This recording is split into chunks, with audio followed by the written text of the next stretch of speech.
our meat's searing, we can start seasoning. We'll start with our key ingredient first, the paprika. This is what gives goulash its flavor and color, so go heavy and give that meat a good coating. We'll follow that with a touch of crushed red pepper flakes. How much you add depends on how much heat you want. Some coarse sea salt, a dusting of cumin, and finally some cayenne pepper. Once again, how much you add depends on how much spice you want. Now just mix it all together. With our water boiling, we can get started on our beef broth. To our 12 cups of boiling water, we'll add 6 bouillon cubes. Make sure to give it a good stir and get any cubes that might stick to the bottom. With that mixed and simmering, we can dump our veggies in with our meat. Oops. Don't put that in the camera.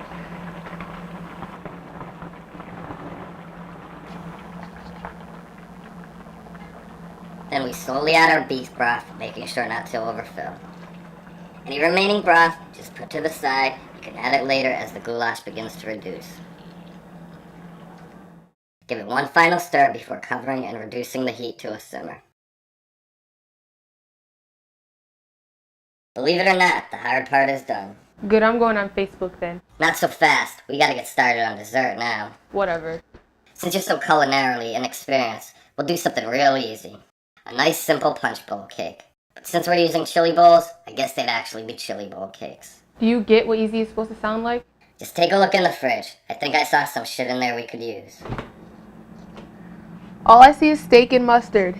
Just keep looking, smartass. I know there's something in there. Cornbread?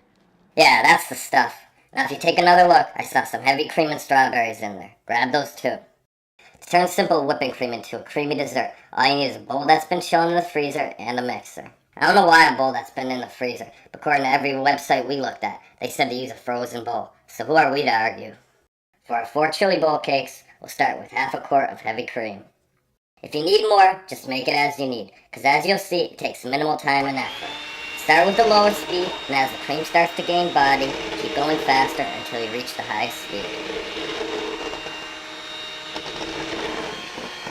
After about 10 minutes, it may look great, but if you tried it now, you'd see just like a Tyler Perry film. It's only tasteless fluff. So do yourself a favor and go back into the cupboard and reach for the secret ingredient to any dessert. Sugar. Icy white chocolate chips. Grab those too. We can use them to add a little density and flavor to our whipped cream. Just like with the paprika, sugar is the key to our flavor, so go heavy.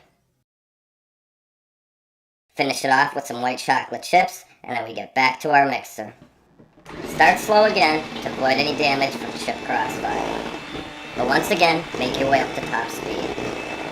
Although the chips won't get completely ground into the cream, they will add a significant amount of body and leave some minuscule chips in the mixture. If you didn't add enough sugar or added too much, simply add some more sugar or cream now, depending on your needs, and then mix some more. With that done, we can get started on our cake base for our chili bowls. A half piece of leftover cornbread should be good. Just crumble them up and try to spread them as evenly as possible.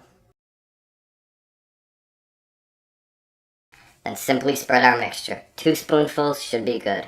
Try to spread it out, but don't go too crazy as not to disturb the cornbread on the bottom. Follow that up with another half piece of cornbread for each bowl. Try to sift it over the cream as you break it apart, nullifying the need to spread it later. We should then have just enough cream for one final layer. Instead of spreading it, simply try to press the cream down, causing it to spread itself. We're going to stop at this point and get our topping ready. Fresh cut strawberries.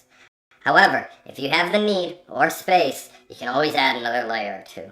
Just make sure to finish with cream so your strawberries have something to stick to. Once each bowl has a nice layer of fruit, we make it rain with some white chocolate chips. Now just put it in the fridge to set while our goulash finishes cooking. That wasn't so bad, was it? Are we done? Almost. Now we just gotta check on it over the next few hours. Do we have to? Yeah, we do. And by we, I mean you. Over the next 3 hours, in between bitching, friend requests, and tweets, Tiara watched over the meat, checking it every 30 to 45 minutes and giving it a good stir. In that same time, the meat has been breaking down. Our smaller pieces have dissolved to become part of our sauce, while the chunks that look like whole meals have become juicy and tender. With just under an hour to go on our goulash, we can add our remaining pack of mushrooms. With only a bit of cooking time left, these mushrooms will only slightly reduce, retaining most of their original form. Now we can finally get started on our final item, the potato pancakes. For this, you're going to want to take out the old knuckle buster and start grating. You want about a 2-to-1 mixture of potatoes to onions here, so we're using 2 good-sized potatoes and 1 medium onion. When you're done with the onion, grab up inside and make sure to get any remaining chunks. The onion tends to stick a little more than the potatoes. For our pancakes, you'll start by mixing in a little water and then sprinkling in some flour. Keep adding flour until the mixture gets firm enough to form pancakes in your hands. We bust out our handy skillet again, and as usual start with the dousing of olive oil after it is preheated. When it comes to the pancakes, there are 2 schools of thought. A single big one that is stuffed and then flipped over itself, or 2 smaller ones sandwiching the goulash. For easiness' sake, we'll go with the smaller ones, as in the end it all tastes the same way going down and looks the same way coming out. Each pancake should take a few minutes on each side, so while the first side gets done, we'll make the gravy for our goulash. First start by getting about a half cup of broth from the goulash itself. Then we simply sift a little flour in and begin whisking immediately. Once it's thoroughly mixed, sift in some more flour and mix some more. You'll do this about another 2 times or until the mixture becomes nice and thick but still fluid.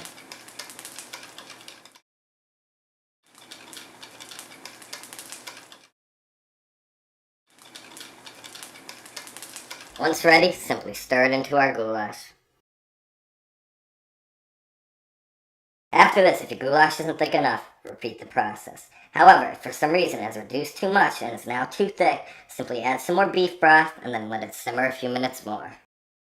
With that done, our pancakes are just finishing their first side. They should be easy to flip and the cooked side should have a nice golden brown color.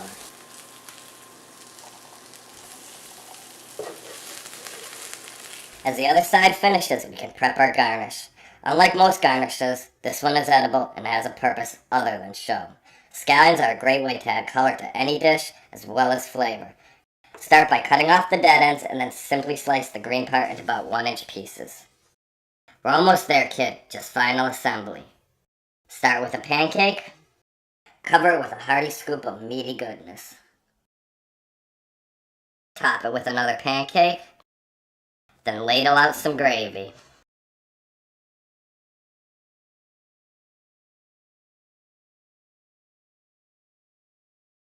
For one final touch, we add a few spoonfuls of heavy cream and finish it off with our fresh cut scallions.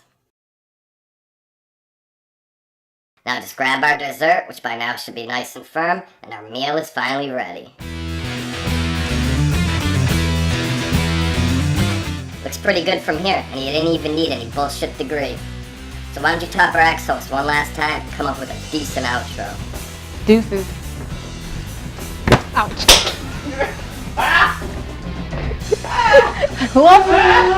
I lost my footing when I did that, so I knew I was about to hit something. Let's do it. All right. All right.